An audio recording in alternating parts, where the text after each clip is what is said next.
Hello, this is Dr. Oz. Today I would like to talk about facility location problem. And these kind of problems are the ones that are probably done by once a decade or once a 5 years. Doesn't happen in general so often unless your company is Amazon and constantly growing so fast. The reason is that these are multi-million, sometimes billions of dollars of investments.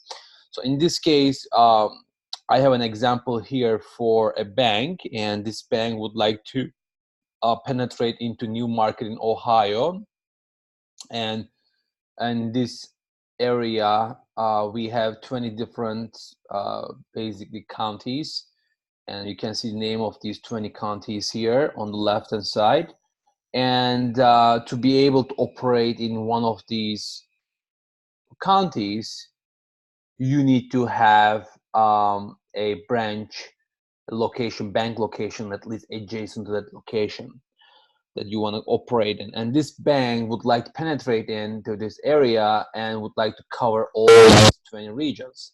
For example, if this bank decides to put a location in 2, which is lake, that lake location will cover all the adjacent locations, which are the ones represented by 1 in this matrix: Ashtabula, lake itself, of course, and Cuyahoga, and also here Cayuga.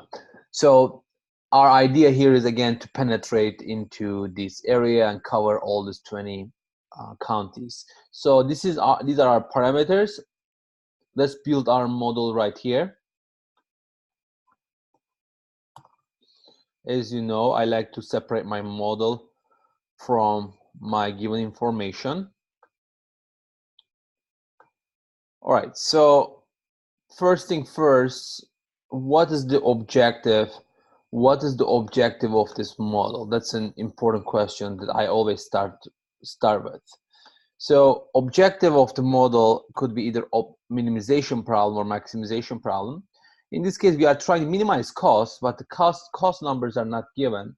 But cost in this case is highly correlated with the number of locations. So I would like to minimize number of locations to invest. All right, so I will calculate that value right here, and I like to use green cell for my objective. Next question I like to ask myself is, what are the decision variables in this problem? And basically, I'm trying to decide whether I should have a investment in one of these locations. So Control C, right click, paste special, transpose. So I have one decision variable associated with each locations, and these decision variables are obviously binary, which means that they can either be 0 or 1. 0 meaning that do not invest in that location. 1 meaning that invest in that location. All right.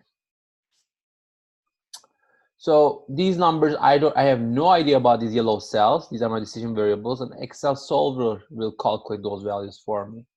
So now I can calculate my objective, which is minimum number of locations invested. So I can add all the locations that I invest in. So in this case, I have 20 different options. I'm just highlighting those cells.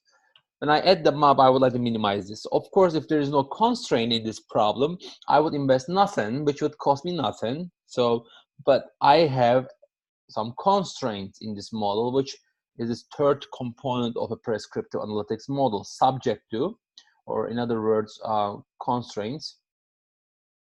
And constraints have 3 components: left-hand side versus the right-hand side values. All right. And I like to start with right-hand side values because in general, those values are given to me.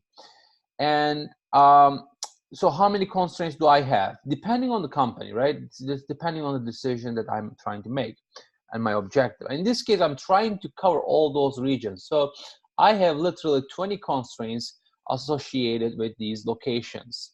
All right, I will just copy and paste those names. And I want those values to be 1, meaning that at least one of my investments or banks can cover those locations. In other words, they have to be adjacent to my investments. So since I say at least one coverage, I need to put greater than or equal to. These are greater than or equal to constraints, 20 of them.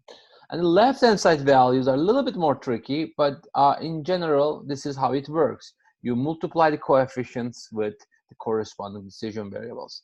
So to do that, I will use sum product. My coefficients for Ashtabula is the first row. Control Shift right arrow. That's my first array, comma.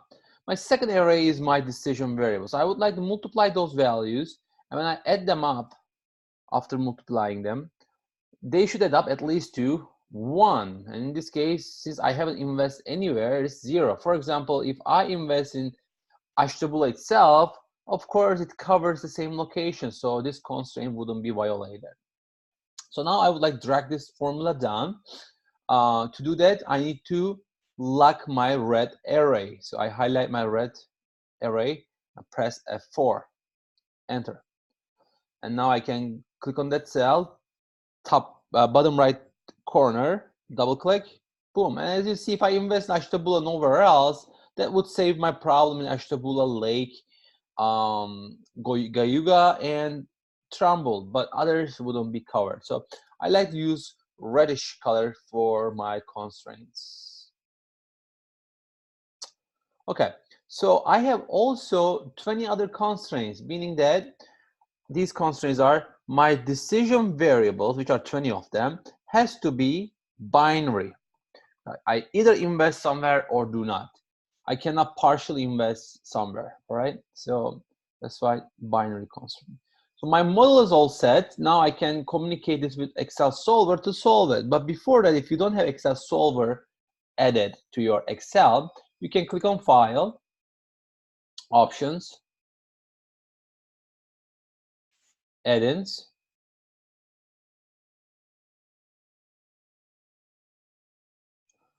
and here you will have Analysis Toolpack add-in. And click Go. Make sure that your Solver add-in is checked and click OK. This may take a few minutes to load up, but once you do that, you don't need to do it over and over again. Under Data tab, you will see now Excel Solver. And this is my optimization platform. So my objective is the green cell. I click on that. And this is a minimization problem, so I check min. And I need to choose my decision variables, which are my yellow cells. I highlight these 20 cells. Now I need to add my constraints. Since my constraints have the same relationships, I don't need to add them one by one. I will highlight these 20 left-hand side values. I want those values to be greater than or equal to corresponding right-hand side values, which are ones in this case. And then click Add. And other set of constraints here is the decision variables are binary, so I need to highlight my decision variables and then choose binary option and then click OK. As you see here, I have 2 sets of constraints, including 20 constraints. So this is a integer linear program. So although I have integer decision variables, the objective function and constraints are linear functions. So I will use simplex LP, linear program, and click Solve. And once you do this, you will find the best solution and click OK. And the best solution for this problem is that investing 3 locations, maybe each of them will cost you $10 million or whatever. And these locations are Ashland, Stark, and Gayuga. And if you do that, you will cover all those adjacent locations. And as you see, all my decision variables are binary, only zeros and ones. So this is a very important problem to solve for companies to choose the right locations. And that's it for today. Until next video, enjoy business analytics.